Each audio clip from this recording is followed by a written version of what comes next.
A Swift Kick in the Ass, episode 33. Welcome to a Swift Kick in the Ass podcast, hosted by lifelong friends Tom Stewart and John Curren. Today's episode is a special feature covering Robert Greene's 48 Laws of Power. Welcome, I'm Tom Stewart. I'm joined with my childhood friend, John Curren. And today we're going to talk about Robert Greene's famous book and best-selling book, The 48 Laws of Power. Today we're going to discuss Law 20, do not commit to anyone. Here's the judgment. It is the fool who always rushes in to take sides. Do not commit to any side or cause but yourself. By maintaining your independence, you become the master of others, playing people against one another, making them pursue you. Pretty cool, right, John? Yeah, it is. It is pretty cool. And I think it applies to people it applies to people who are not only trying to seek power and gain more power in their lives, but also people who are trying to maintain that power. So it's a delicate and it's a difficult law. And it's important to know that this law can actually turn against you if it's taken too far. And I know this is not a political show and it's not meant to be, but I think that this is just American politics is such a great example that we can't overlook it. So we see this happening right now, right? Oh yeah, I mean, we absolutely see this happening right now. And this is not to put down anyone's specific political beliefs or who you believe is the right candidate for the next presidential election, but it's really to support our agenda is to create opportunities for positive personal growth and to think about how to increase power in your own life. So this is a perfect example.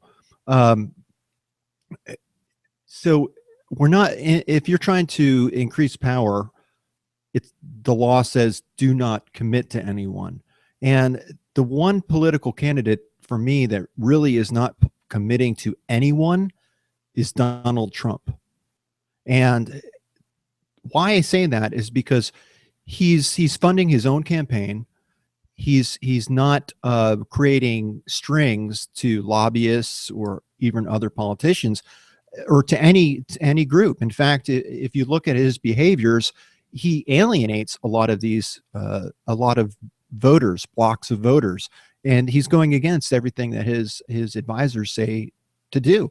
You know, he's really being rough. I mean, he's talking about immigration and how he's going to chase out all the illegal immigrants and the birthright citizenship by birthright. So if you're born in America to illegal parents, it doesn't matter, you're an American. That's the way the law is. That reminds me of that famous story, and I'll just reiterate in case anyone doesn't know, of the man and the donkey and the boy. There's an old man, a boy, and a donkey. You've heard this, right? Oh yeah. Okay. So the first, the old man and the boy are traveling with this donkey, and the old man is leading the way, leading the donkey, and the boy is riding on the back of the donkey. So they go through one village, and the villagers all say, "Look at that little lazy kid. He's letting that poor old man walk while he should be riding, and the kid should be leading the way." So they switch and they go through another village, and same thing happens, but it's like that. Look at that old man taking advantage of that poor little boy. He should let him ride and he should walk. So then they go to another village, and they come to a bridge, right? You're telling the story. Okay, you don't know what this is. Okay. No, I don't. I'm oh, okay. Yeah, I thought you knew. Okay.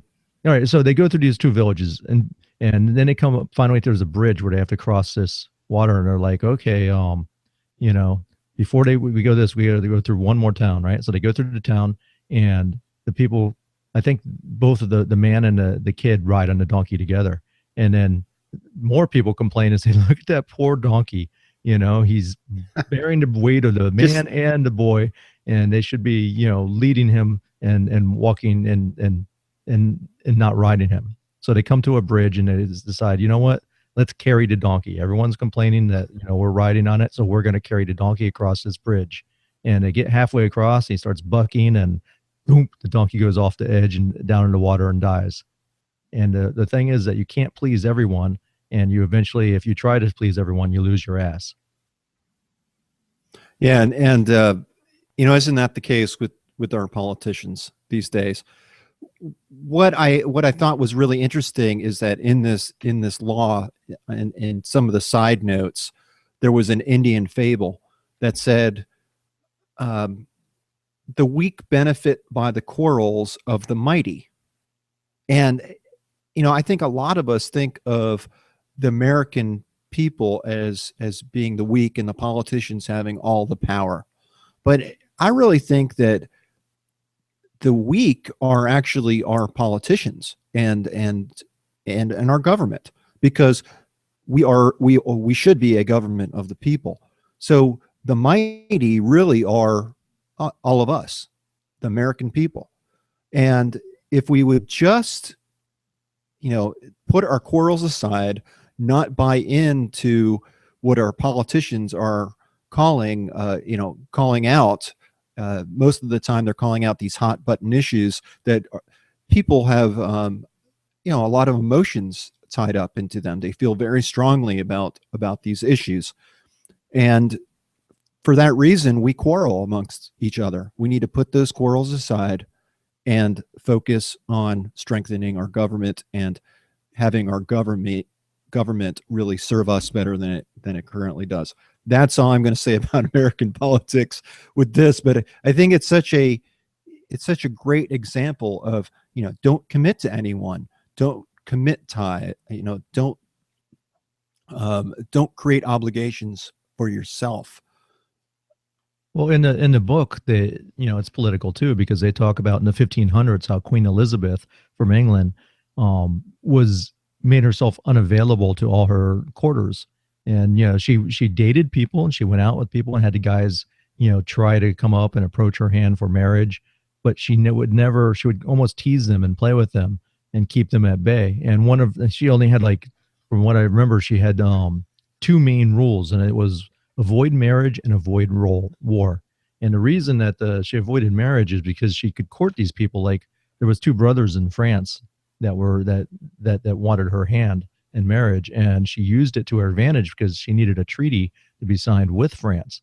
So she kind of used it and played them until she was, the French people decided to go ahead and make a treaty with England. And once she got that, she dumped those guys. And, that was her lot in life. She even went to, she eventually never married. And, as they claim that she died a virgin.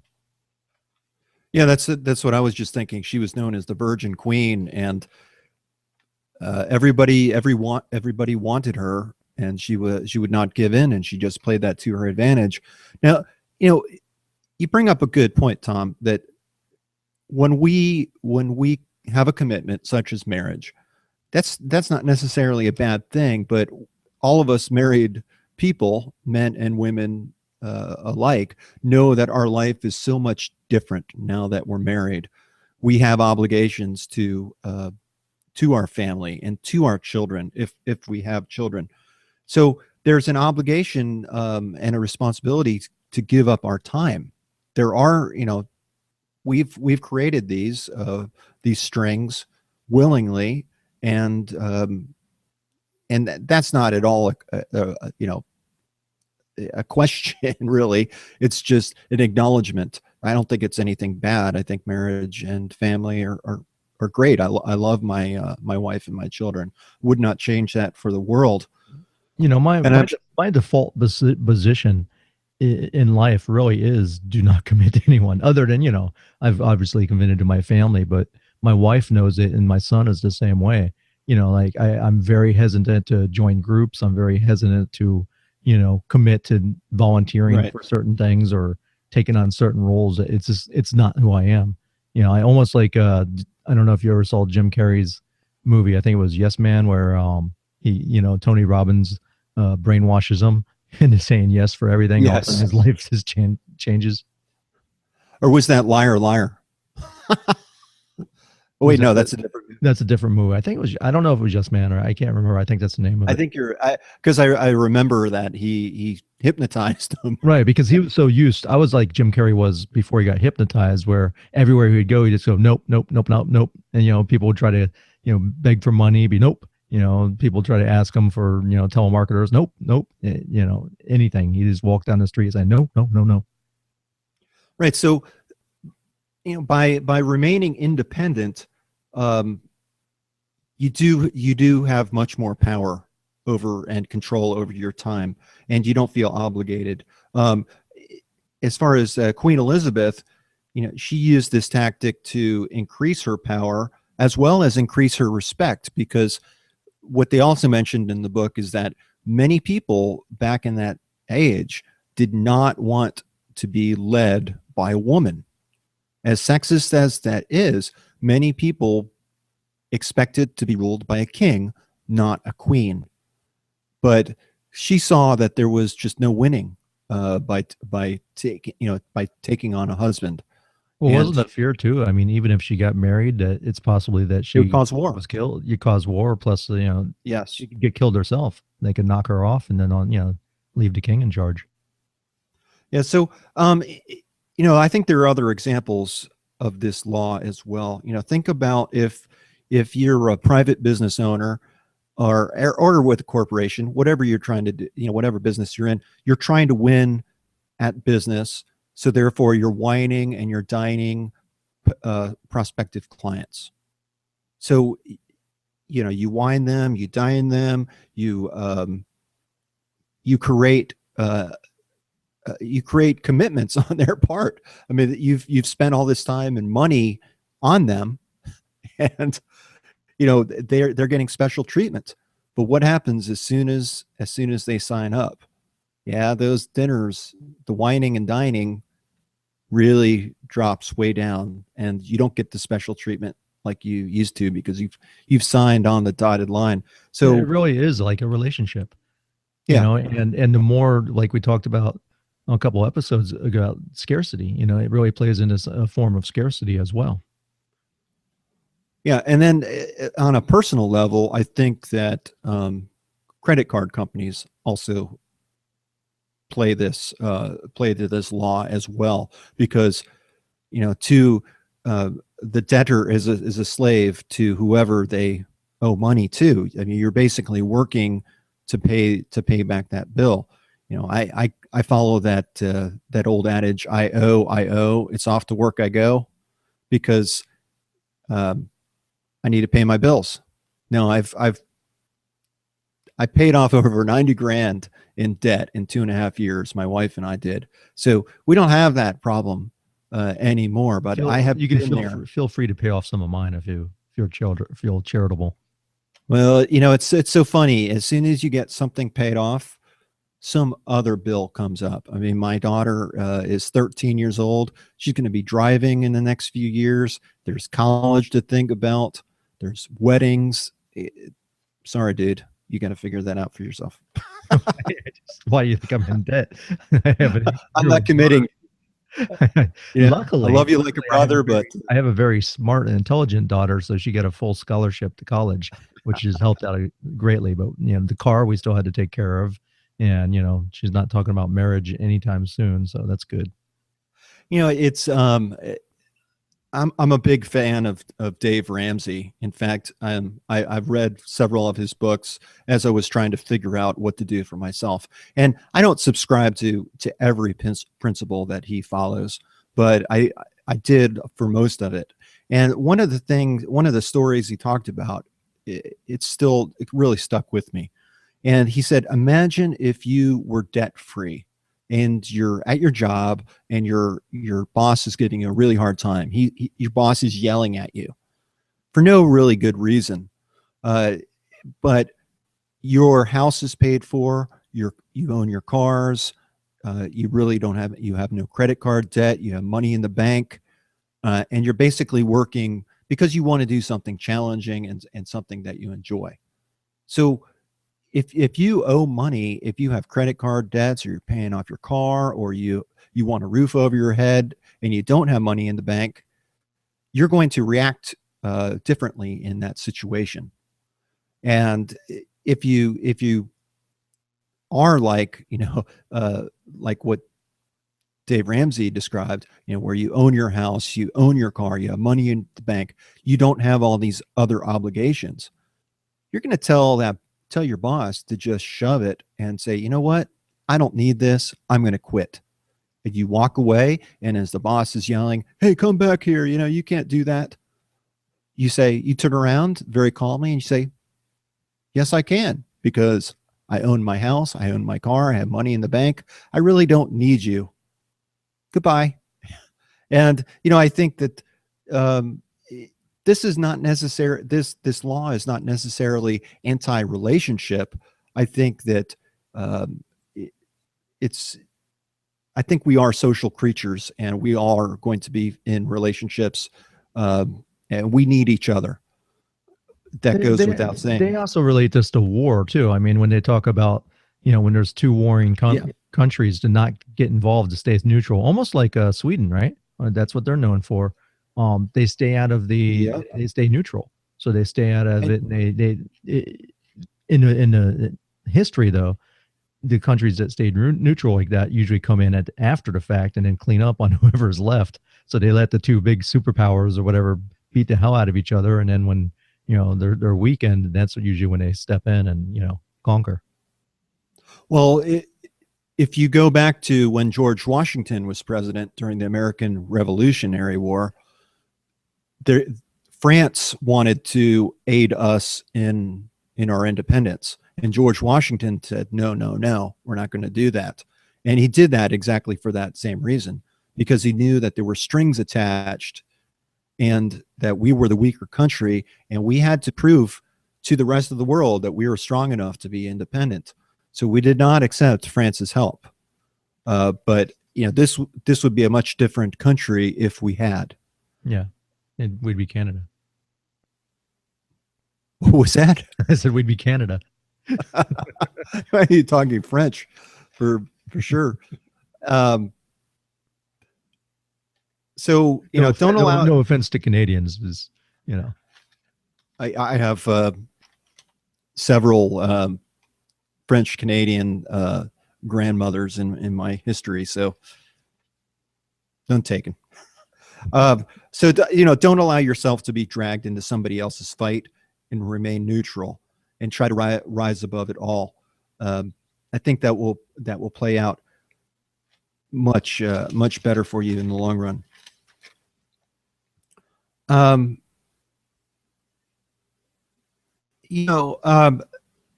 So we said that this law is not necessarily anti-commitment or anti-relationship or anti-committing to other people. You just need to know what you're up against. And I think part of this, you need to be able to read the fine print and know what you're signing up for when you do make commitment. This is really about keeping your independence and your ability to think freely, and mastering your own emotions so that you could remain in control and in power. I think would be a good thing. And by not taking sides, you're not investing yourself emotionally. You could stay. It's easier to stay impartial to it. So try to disengage your emotions, stay neutral, and don't act on an emotion, but rather recognize how you feel and then use it as a tool to your advantage. I guess another way of saying that is choose your battles carefully and then fight on your own terms for your own reasons. There's one last point that I'd like to make, and I hope that you can walk away with this, is that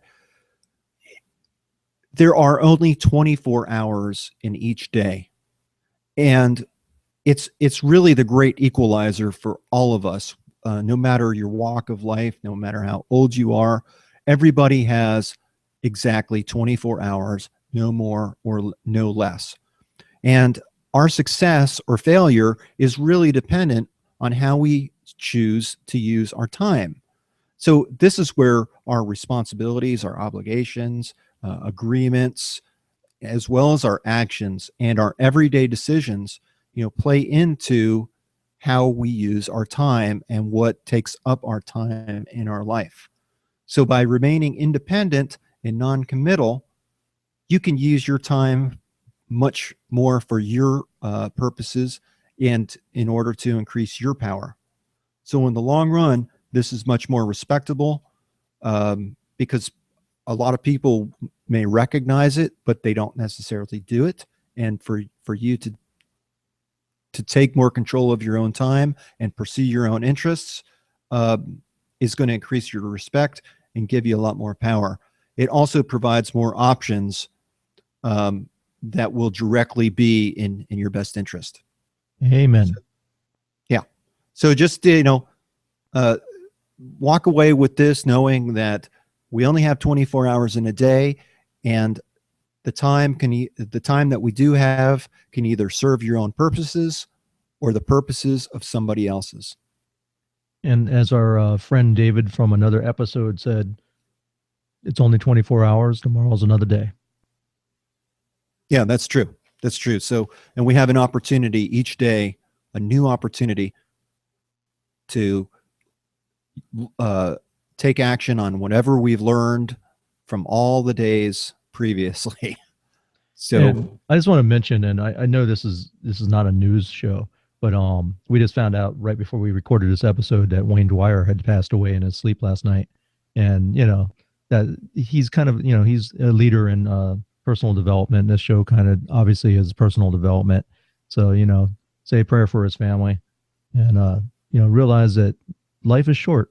You think that you're going to live to be an old gray-haired man, and you never know. Yeah, I absolutely agree with you. Okay. All right. Well, we have a new, if you go to swiftkickinass.com, we have a new download if you want to check it out. John wrote a 10-page action plan on how to change your life, and it's well worth it. In exchange for an email, you get this 10-page PDF, and you will not be disappointed. So thanks for listening. Thanks for listening. Talk to you soon.